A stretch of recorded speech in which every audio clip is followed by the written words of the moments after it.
How to remove your phone number from Snapchat account. Hey guys, in this tutorial I'll show you guys how to do that.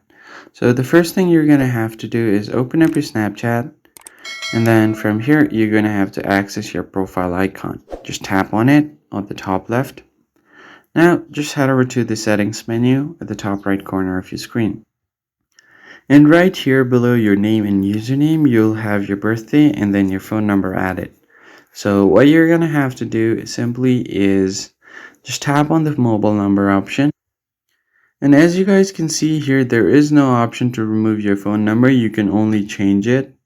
So what you're gonna have to do is instead, just go ahead and enter another number that you don't use, but you still have access to. Tap on verify.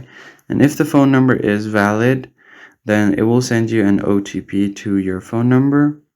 And then you can easily verify that, and then your phone number will be changed. But in order to remove it, you're gonna have to use the phone number to sign into a new account, and it will be removed from your original account.